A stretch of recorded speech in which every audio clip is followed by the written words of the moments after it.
Thank you for joining our session, Strategies in Wireless Devices and Services from Audio and Video to Downloads, How Innovation Drives Avenues for Subscriber and Revenue Expansion.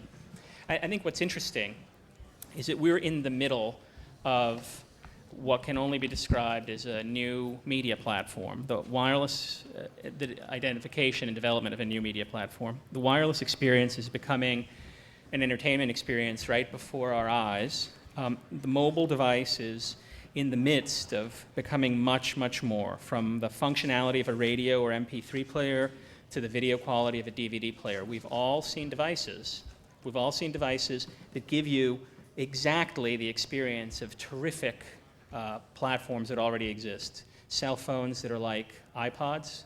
Later this year, maybe an iPod that's like a cell phone. Video experiences that are no different than the small mobile video players that flew off the shelves last Christmas at places like Best Buy.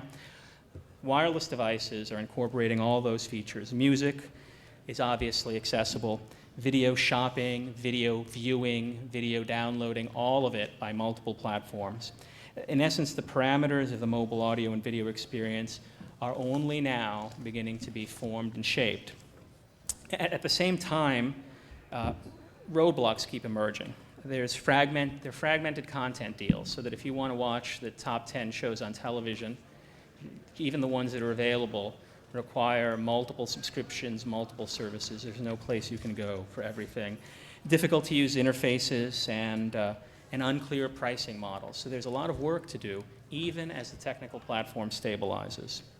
I want to introduce you to our exceptionally strong panel. And let me say again that the companies that are represented here, these companies are shaping the industry. That you couldn't ask for a better set of folks to talk about this topic than the ones we're about to introduce. We have, starting here on my right, J.H. Kah, who is VP of Global Business at SK Telecom. As you all know, SK is shaping the leading edge applications in this space. When we at McKinsey, and I'm Luis Ubiñas from McKinsey & Company, I run the media practice out here for McKinsey on the West Coast. When we at McKinsey look for leading edge applications, we often look to the applications that are being launched and used by consumers in Korea. We have Matthew Feldman, who's co-founder, president, and chief executive officer of a company called Versely. It's a wireless video programmer which has migrated from providing ringtones to developing what can be described as wireless video networks. We have Avner Goren, who's the worldwide director of Texas Instruments Cellular Systems Strategic Marketing Group. I hardly need to mention what Texas Instruments is doing in shaping the basic capabilities of what's going on here. Next to him, I have John Forsland, who's the group manager for branded content at Nokia Americas. Something like a third of you have Nokia phones in your pockets, I guess. And the other two-thirds of you, half of you, have phones made by David's company. David Ulmer, who's Senior Director of Marketing, Digital Media Services at Motorola. And he's leading the company's marketing efforts for music solutions and other kinds of media solutions. So that's our group. I want to thank them all for joining us.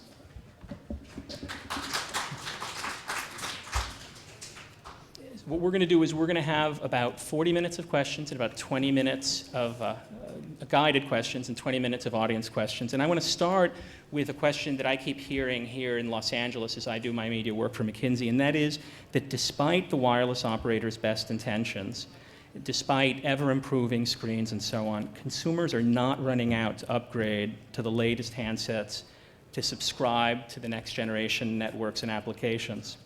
And that if you stop and think about it, the total number of wireless content subscribers in the US, and remember, we've been talking about this for a long time now, is still less, far less, than a single television ratings point. What's going to jumpstart this market in the US? What's it going to take to begin to get to critical mass? And maybe we can start, if you don't mind, with Dave at the end. Sure. I think it's a little premature to start thinking about whether something's a success or not a success. We are, I'm reminded going back to Disneyland back when I was a little kid, and you go to the Carousel of Progress, and they show someday we're going to have these stoves that can be plugged in, and there's going to be these machines that are going to wash your clothes and they're going to wash your dishes. And that's where we are right now in digital media on phones. We're on this someday we can all dream. It is so far away on the timeline of where things are. We are in the beginning baby steps of exploring media applications on mobile devices. And granted, they are profound and they are fun and they are exciting, but we ain't seen nothing yet. And the things that I'm seeing in the labs that I can't talk about too much are so different from what I saw just 2 months ago and what was 2 months before that. It is moving so very, very quickly. For example, how many people in this audience have a razor in their pocket? Or two, as I was talking to you earlier. The razors of today, the ones that you have, are wonderful media devices. You can play any song you want, but you can only play one song. They hold an entire track. And that razor, how old is it? I mean, you just bought the thing. The phone in my pocket can play 70 hours of music. And we are just now beginning. So when we talk about consumer adoption, it's just going to take a little bit of time, and that time is not that far away. John, why don't you give us a take from Nokia? What I think, why has this not taken off yet really big time, and more than stating my company's opinion, this is just something I dream up, is that so far the services, media type services beyond the call, have not been, the intuitive stuff that most people are used to. So it's been a lot of new stuff that we've been trying to push down consumers' throats. Game downloads, great business, big business, but still it's not an intuitive thing to do. As long as there are not these mass market services, and we're going to talk a lot about that, I guess, mobile TV being just a logical extension of what everybody's already doing. As soon as those services start coming around, and we have the platform support for those kind of things, that's when we're going to move away from, I just use my cell phone to talk. Maybe I'll try to take a look at it from a different direction.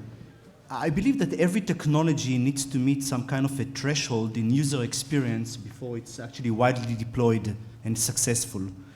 And I think if you look at multimedia on cell phones, and especially the video side, the user experience is pretty disappointing in many cases. I think that just as we just heard about what is coming down the road, we are supporting today QVGA 30 frames per second video, which is really starting to look, I would say, acceptable or actually appealing. What I see here is a trend that the cell phones would actually reach what I call consumer electronics quality. And the minute that this happens, actually the deployment is going to be by far more successful. The reason is because if you already carry this with you and you already have this camcorder functionality or video playback functionality that is in consumer electronics quality and user experience, then actually I think the content would follow, because the technology is going to be used there for other reasons, and the content would actually then would appear just to serve the technology that is already deployed. Well, I think I'd like to take even a different approach. I actually think it's being adopted not so bad. If you really look at the consumer, yes, there's 200 million cell phone users, but everyone keeps their cell phone for 18 to 24 to maybe even 30 months.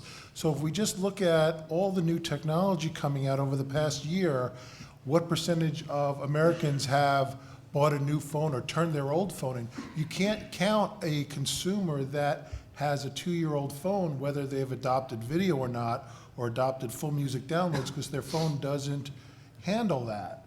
Now, is a full music download enough for a consumer that has an old phone to turn it in and buy a new one? I don't know, but when they eventually do turn it in and buy a new one and have the capability of downloading full music, they're probably going to buy full music.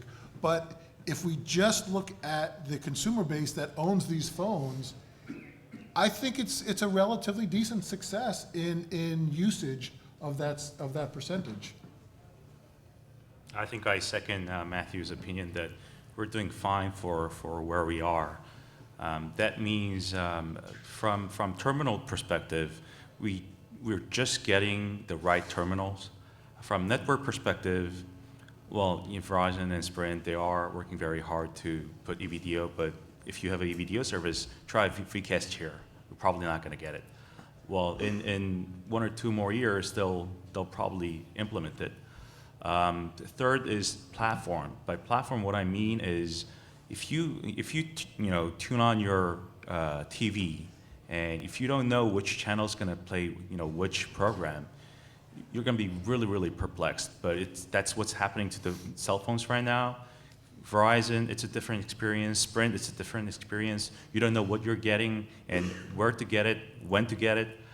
Plus, content is very, it's modified to fit your cell phone screen, but it's not really optimized for cellular services. So, looking at from content, from platform, it's not getting there.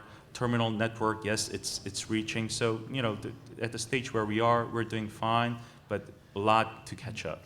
I'd like to actually add one more thing. Versely is trying to really look at mobile as merchandising. And if you walk into a Macy's, you walk into any supermarket, you walk into any department store, everything is placed in order to create a good consumer experience and to sell more product. The reason why escalators are so convoluted is they make you pass through all this extra merchandise when you're looking for something you want. I think overall, a lot of mobile storefronts don't implement very, very basic merchandising techniques to improve shopping experience and to increase purchase per transactions. Right, it's been sort of the concept, this whole deck concept. And if anybody doesn't know what a deck is, I didn't know 18 months ago before I joined Motorola. It's the menu that's on a phone and something only people internal to the phone business seem to have any understanding of, because as a consumer, you pick one of these things up and you just start hitting buttons and you get lost very, very quickly, especially if you're trying to launch an internet browser, which takes time and churns. So it's not a very pleasing sales experience, and you're right, we really have to nail it when it comes to creating something that's interesting and easy. That's how they make money. And they make wander money through. as you're working your way through a menu and you're online chewing up data charges.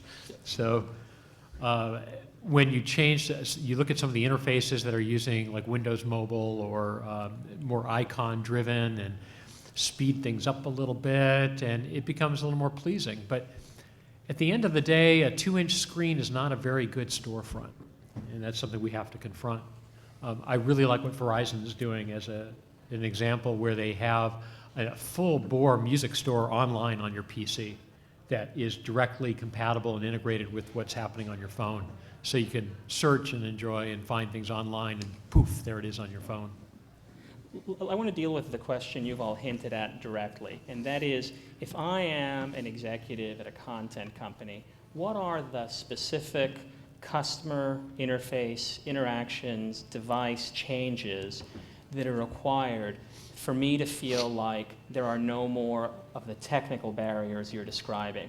When is it that I, as a media executive sitting here in Los Angeles, for example, know that these technical barriers are gone, when I can go to the store and find that? When we start with Nokia, with the Nokia view on that, just with John. Well, I don't know how much they think about technical barriers in the executive, lounges of the media We know companies. they don't. I always say, once my mother can go and find, a video clip or a ringtone on my phone, then we're there. It's got to be that easy. And before, if Dave and I can do it, and we know which buttons to push and which links to click on, it's just not going to do it. I mean, I do content all day long, but I know that my mom, she would be totally lost. She has a green and a red button. That's it. So there's a big chasm to cross here when it comes to making content, easily accessible, and that is not only the deck. That is also how is it placed, how is content presented, how easy is it to how transparent is the whole process of how am I getting billed for this? So as long as we don't have that understanding, there's always going to be a big barrier to enter this market. So it's got to be an extension of what we already do and know. At least from my side, I believe that in reality, if you look at phones that will be coming out in this coming Christmas season, I don't think in reality we have any major technical barriers left from a multimedia capability point of view. Barriers are mainly in what we just discussed, the navigation, the accessibility, also in fragmentation. I think we are downplaying the importance of the fragmentation, the fact that the content has to be redeveloped for different platforms in many cases, the business model issues. But I think that the one thing that to me is a barrier is that we are still in many cases looking at those platforms as extension to the traditional platforms we have today.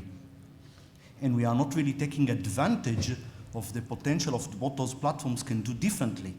A cell phone is a different platform than a PC. It has other, not only the differences in size, in the screen size or in the battery life, there are other attributes like the location, like the reverse channel, the ability to interact, the ability to send messages back, the ability to collect feedback on the fly.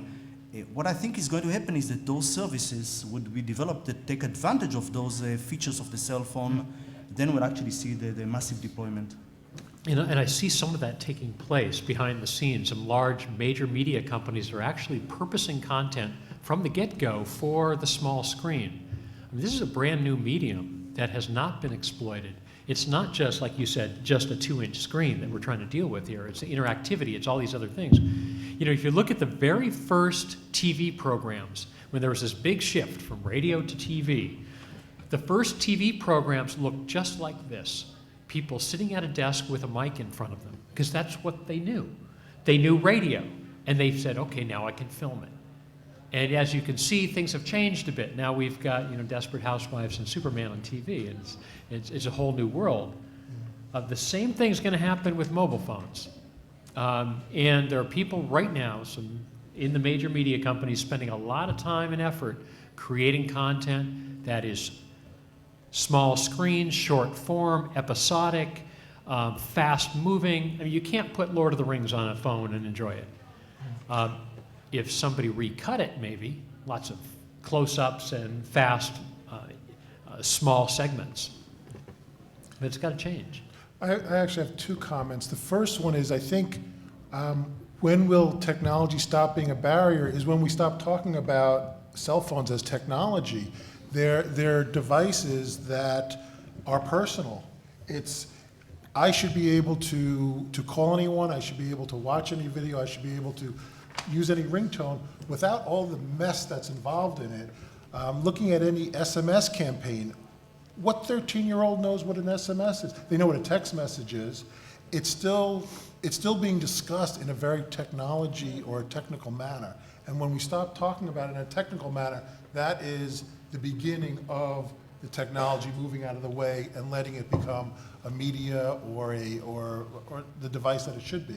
And the second thing was interesting what you said, when radio converted to TV and now TV's converting to mobile, I completely agree with that. I think human nature, and in my past, psychology, you can only change one thing at a time. So when you change a platform, you have to keep the content the same. When you change the content, you have to keep the platform the same. So I think right now, when moving from TV to cell phones, we almost need the TV content because people understand video and TV. And I think original content, although Versely also is doing a lot of original content, I think that's going to be very popular. But I think to get people to start using it, it has to be what they already know.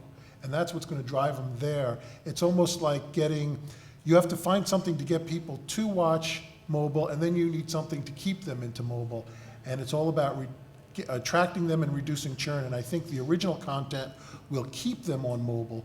But you know, it's tough to say. I think some TV properties will be the reason to attract them to mobile video. JH, maybe I can just direct a question to you related to this topic, and that is that consumers overseas, in particular in leading markets like Korea, seem to have taken to rich media video services on wireless devices in somewhat larger numbers. And by the way, facing some of the same kinds of barriers. What is it about that experience that's so appealing in markets like Korea that isn't happening here?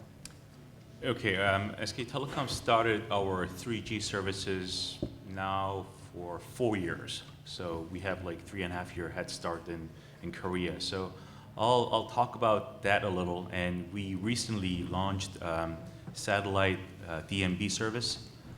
So everybody's talking about DVB-H, media flow, this and that, but we already have it in Korea. So I'll share some of my experience on what kind of contents worked in Korea and what didn't. When we first started our service, the biggest moneymaker was music videos, because music is by far the single largest revenue source for carriers now, be it ringtone or ringback tone or what have you. Music video, the same case, and slowly as people got used to watching smaller screen, they started watching what's called drama in Korea, soap opera or miniseries equivalent. But SK Telecom decided to have the digest version of those soap operas a day or two in advance of actual TV series went on air. I think one of the TiVo here is trying to do that. Fox Network, I think. 1 or 2 day advance viewing of a same episode, but we aired a digest version. That was very popular, and it really, there were a couple things that really sparked people's usage, but now looking back, it was just a spark, but now it reflects more of a a solid TV station's ratings, sports, musics, soap operas, it's all there. So after 3 or 4 years, it assimilates that of a TV network's programming. Same with DMB, because we have a brand new services, people are just channel switching to see what's really fitting. But it's now it looks like TV. What's a little different for our 3G service is now the biggest moneymaker still is music, and number 2 is adult related. We don't have any hardcore stuff. It's Playboy TV Lite in Korea. We still call it adult services. A lot of girls in bikinis just running around. People watch it because your phone is so personal. It's better than internet. Internet, if you watch something and your mom comes in or your spouse comes in, you have to, do this. But phone, it's a snap. That's it, and you can take it with you anywhere you go. So it's the best product. So if you're trying to set up a company here, do adult. I think they figured this out already. Yeah, 3G in my world, it stands for gambling, gaming, and girls. Unfortunately, you don't have gambling here, so maybe it's JH, girls. it seems like people who are looking for adult content tend to find it wherever it is. Oh yeah. Who is promoting, like you were talking about the miniseries, the drama, the so on? Is it you or the TV networks that are promoting that, or are you doing it together? We are doing it together, but more from carriers than networks. I equate now to being at the beginning of the internet where there's millions and millions of destinations. How do you find the one that you want? Right. And it's all about marketing. So, mobile's trying to tell marketing, do mobile marketing, and the marketing folks or mobile's also saying, how do we get our message out? Carriers need to open up their wallet and start spending on marketing. That's the only way. But at the same time, though, I think you had hit on something earlier about your mom and ringtones. And, even if you taught your mom, or it was extremely easy to go opening up the phone and search through the ringtone catalog, the first thing you're going to see is a ringtone from J. Rule, one from Beyonce, here's another one. She's not even going to know who these artists are, and why would she want one of their ringtones? My mom was a bad example. It has to do, but we're each an individual. It has to do with personalization. It's the consumer that's going to decide what they're going to consume, not me, not the marketer, not the carrier. The consumer has to be able to find something that is uniquely them. Just like IE, you could set your homepage and it goes to the Exactly. place where you want it to go. So we don't see any of that yet on a phone. Well, I do, but in the public eye yet, we don't see any of this personalized stuff where I can open up a phone and say, wow, this is my phone. This is my content, the music I want to listen to, the videos I want to watch, the TV programs I've subscribed to. And that was the real breakthrough that happened with TiVo, I think. You know, TiVo changed a big part of our society because all of a sudden it changed it from broadcasting to me casting, where I decided what I was going to watch on my schedule. I think we have a great opportunity here with music and with music videos and with video programming on that device you're never without to personalize that experience and make that phone something that's really uniquely you. Each handset has a bookmark, but just finding the bookmark link is usually a task in itself. Absolutely.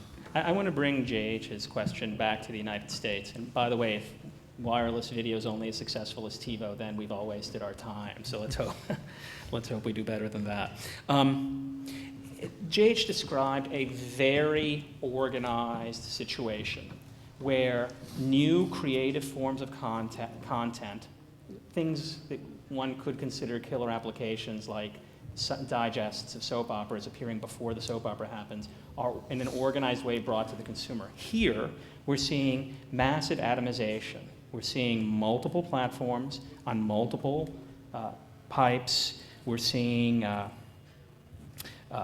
content deals that are being struck exclusively, limiting choice by consumers, requiring that I not get everything I want, so long as I just have one service or one phone. How do we go from that atomized, highly disorganized situation to something where people are together figuring out ways to make this simple for consumers? Dave, why don't we start with you on this and just work our way down? I was just going to say that I'm reminded of Jurassic Park.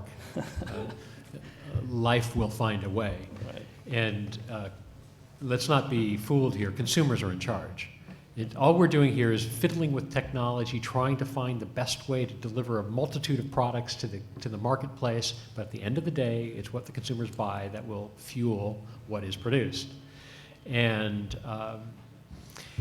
if they want content, they will get content. And if I can't deliver it to them, they'll get it from somebody else. So I think that the issues of exclusives, where you can only get, say, the Rolling Stones, if you have a Nokia phone on Singular, then that's just going to go away. And again, at the end of the day, the consumers are going to decide. They will be the ones who choose what products are successful in the marketplace. John, you want to jump in on that? Yeah, sure. We're kind of happy with the situation. Either way, if it's exclusive deals with this carrier only, or as long as it all happens on the Nokia platform, it's all Please good. buy phones. But no, I totally want to second Dave on this one. So, what Dave's company and our company is doing, we're enabler of this marketplace to take shape. We're not really heavily meddling with trying to tell consumers or tell consumers what they should be doing. So we're creating an environment where innovation can happen, and it will happen. And on the other point, I see the walled gardens, they will come down. We're going to go to a European, Asian style content offering also over here in the US. That's my prediction. Looking at it from another dimension, which I totally agree with your comments, just from another dimension, which is the fragmentation. Definitely environments like what we heard in Korea are actually useful also to fight fragmentation. In markets like the US, I think that again we would see trends for more standardization in software APIs, in interfaces. Maybe a very good example is gaming, with the role of OpenGLES as a dominant API for all gamers and software written for that.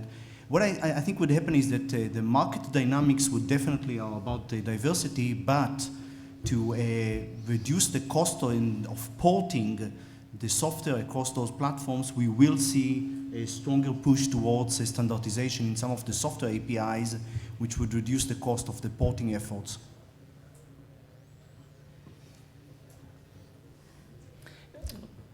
You guys have anything? It's in much of my work in the cable industry, beginning in the mid-'80s, a big debate was being had on pricing and whether the subsidized channels would move from pay tiers to free tiers. Whether or not, for example, and we were talking about a little bit about this before the session, whether or not something like the Disney Channel was better off in a premium tier with limited distribution or in a free tier with massive distribution. In the pay tier, limited commercial advertising opportunity. In the standard tier, generally available large advertising opportunity, very different economic model. How do we think about that economic model, and how do we think about making it so that the typical consumer isn't paying the $15 access fee and then the X dollar per channel or per download or per event fee that in the cable industry proved to be something that folks had to fight their way out of? Why don't we start with Matthew? Why don't we start with you? All the phones that Motorola and Nokia are making are terrific phones. Those phones go to the carriers sell them to the consumers, and then you start looking at the stores. And without picking on anyone, there are stores that are selling to the Razr phone that are still selling polyphonic ringtones. Why would a store distribute or sell polyphonic ringtones to a Razr? Now, Versely has had a video streaming channel on Sprint for a year now. And after a year, we have about 3,000 subscribers. Not terrible, not great, but that's what the market is today. The reason is because you have to first pay $15 as a multimedia subscriber, then you have to pay for our channel.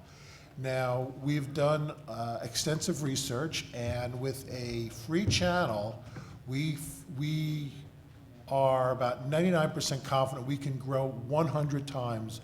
We can have 100 times more viewers, up to 300,000 viewers, if we had that channel as free and it was ad supported. The advertisers like it because TV viewership is going down, theater attendance is going down, and how do they reach the 18 to 34-year-old demographic? You have to reach them where they are, and their mobile phone is where they are at all times. Whether it's a download or whether it's a stream, that could be delivered to that consumer at all times.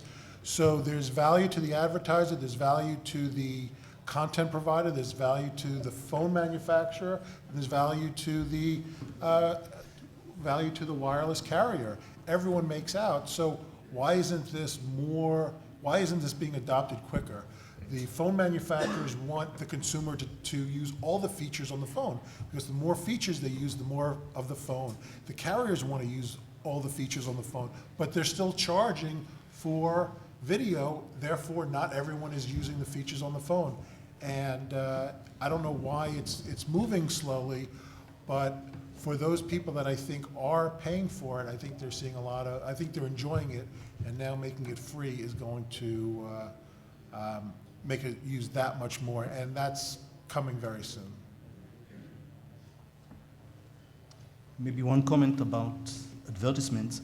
I think the value proposition here is mainly location-based advertisements. The fact that the cell phone is basically something that you walk with and you carry it in different locations, it provides something that most other media cannot really deliver.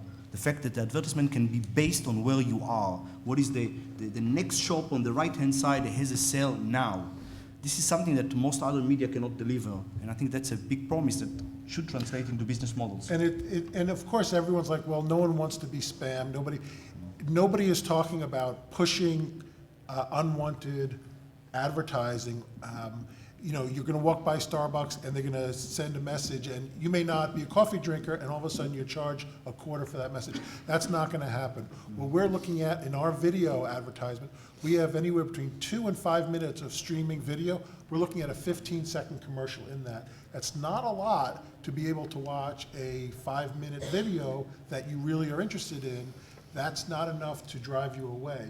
And typically what we're trying to do is very similar to a 30-minute sitcom.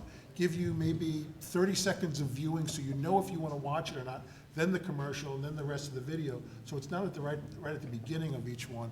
And that's what we're working on now, and I think that's the right model when you do advertising.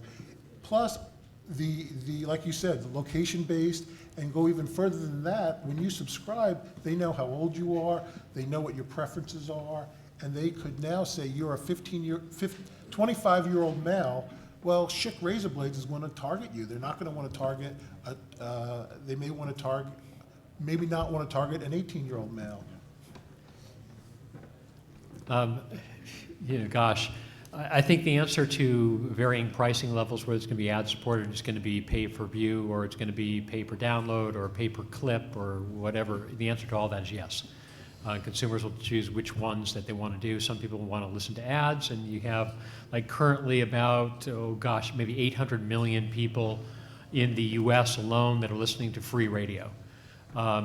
XM and Sirius are making some inroads. Not a whole lot. I mean, they've got maybe 9 or 10 million people right now that are saying, look, I don't want to listen to ads. I'm willing to pay $13, $14 a month because I'd rather have good quality without the ads. We think there's something in that.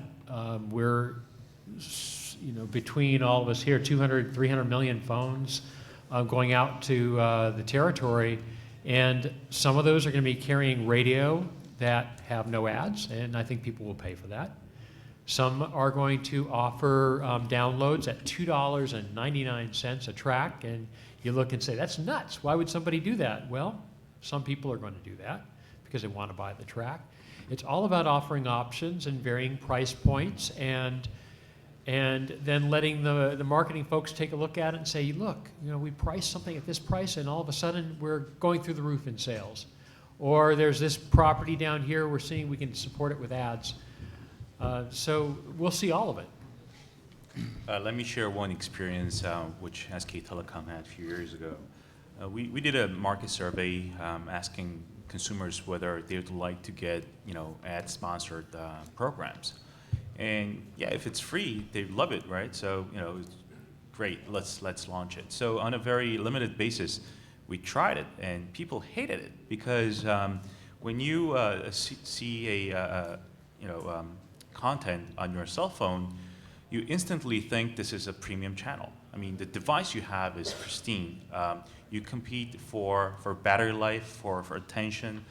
So when carriers have been very successful in sort of hiding their pricing scheme, so you don't know what hit you at the end of the month. Right. So people would think, even if it's ad sponsored, they not everybody knows it's free. Well, if you know it's free, people would think, well, the connection time, the menus, that might be charged and everything. So people didn't really like it.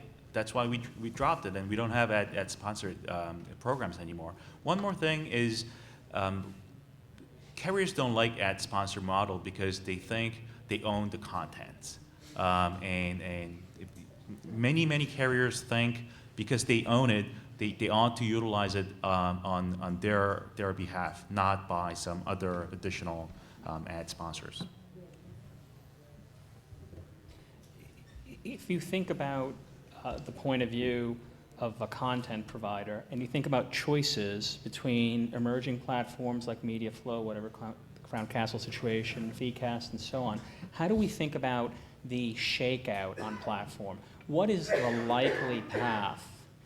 How does a content provider think about the likely path content's going to take over the next 3 to 5 years? Is there a point of view that they should hold in terms of the bets they're making and the choices they're making? Because they are, in fact, making bets and choices as they sign exclusive deals, as they limit the Rolling Stones to one carrier or another, as they limit Fox Sports to one carrier or another. How do they think of the trade-offs between these many kinds of choices? Dave, I see you nodding, So I was just shaking going your to say head. that's not sustainable. What you see happening now, that boxing match between XM and Sirius, well, we got football, we've got baseball. Well, look, the consumer wants both. My advice to media companies is put it all out there. We've turned digital now. I don't know if you read the headlines, but content can be delivered digitally. And that means that you don't pay for trucks, you don't pay for packaging. It can be sent anywhere with no incremental cost. And if we look at some of the examples out there, off of iTunes, 50% of their music sales are out of the top 100 tracks. They have 100 tracks for 50%, and everything else, thousands and thousands of tracks, that are the rest of the 50% of their sales. Rhapsody has the subscription service where you can listen to any music you want as many times as you want when you pay like $15 a month. They have, I think it's 2.5 million tracks in their database, and on a given month, consumers listen to virtually every single one of those 2.5 million tracks at least once, collectively. So there's a tremendous market out there for this long tail of content, along with the content that we can get, the Rolling Stones and Madonna and Beyonce. But put it all out there. Put the reruns, put the old episodes, put the lousy cuts that you've got, put interviews, put everything you've got out there, and people will collectively purchase it, and the market will grow. I'm certainly a believer in content is king, and I agree with long tail content. And as long as you can make the content be found easily, absolutely people will consume all of it.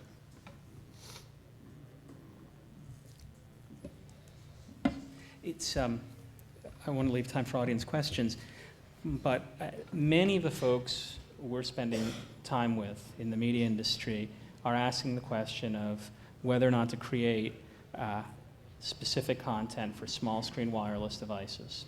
And they're all eager to experiment, but then they hear numbers like 2,700 or 3,000. Then they hear numbers like 1,595 and 250. Then they hear numbers like 50,000 subscribers for the service in whole, and it gives them enormous pause. How do we help them think about what they should be doing in terms of creating the kinds of, I guess we could call them application-specific content, the kind of content JH described, unique to wireless, that maybe gets these services over the consumer hump? Well, I can take a shot at, original content, I think that's definitely gonna happen. What form it will take, I'm not really, sure about just now. We're talking to companies that do little soap opera type series for mobile only, so with their own actors and all that stuff, and try to peddle that out in the market. Great idea. Is it going to stick? I don't know. So I think the easiest approach to it initially is just, as Dave said, just put it all out there. Just, go repurpose your content for mobile, what you have already for now. It's low risk, it's low cost, and then we will see, on these platforms that we're providing, we'll see which innovation will stick on the wall in the end, and then that's the direction everybody should start investing in. So is that an argument for not signing exclusive deals? Is that an argument for trying to get on every platform? I think every when you talk about should they look to MediaFlow, DVBH, I don't think that's to the media companies really relevant because their content's the same. It's just delivered differently. So there's no technology bet for the media companies at this point. It's just okay, transcode your content into a viewable format, and that's it. And of course, you should do it to mobile platforms that have the biggest footprint in the market. That will give you the biggest bang for the buck. What will get in the way, though, and Happens to. Oh no. No, go ahead. I'd say, because I've heard this discussed, when a media company looks at, 800 million cell phones sold last year, and they look at the kinds of checks that XM and Sirius are cutting for content that's going to eventually put them out of business if they don't watch themselves. And you can't approach the mobile market as a separate price structure. It has to compete on its own 2 feet against other sources and locations where people are going to be watching and viewing and consuming the content. So if you want to offer somebody, let's say, clips of Desperate Housewives, and you want to charge, well, if you want to watch it in California on a Tuesday on this kind of device, then it's $3. If you want to watch it in New York on a Wednesday on that kind of device, then it's $4.95. That's going to drive people away and they won't adopt. It really does seem unappealing, doesn't it? It gets that way. Yeah. JH, I'm curious to get your take, because obviously something different is happening in Korea, and I'd like to get your take on how you're managing, especially given your background in content, this debate between ease of use, revenue generation, uniqueness of content, and so on. When we first started our VOD services, we asked all the content partners to digitize everything and get everything ready. Those who listened, first 6 months, we're getting a lot of heat because they were getting like 500 counts and things like that. But after years, now we are into our 4th year. Nobody's regretting it. This is not virtual Game Boy, if anyone of you remember. It's here to stay. It's inevitable that mobile TV is here to stay. So, if I were you, I'd start the archiving, I'd digitize everything. You probably have digitized everything, but you have to mobilize it because the current form, it's too heavy for mobile TV, so you have to cut down the frames and things like that. But anyways, you have to do it because it'll come. For exclusivity, if they pay you money, why not, right? But I go with those who have the marketing power. If they're going to push your program, go with them. If they're not, if they just pay you some money, don't go there because it's going to be buried and your content is not going to be out there. What we did was when some of our content partners sold their DVDs, we also put in a digital coupon where you can download screensavers and ringtones associated with that DVD. So you get ringtones and I think you pay $1 more, $2 more, and you get prequels on your mobile and things like that. And it was a big success for 2 DVDs that came out.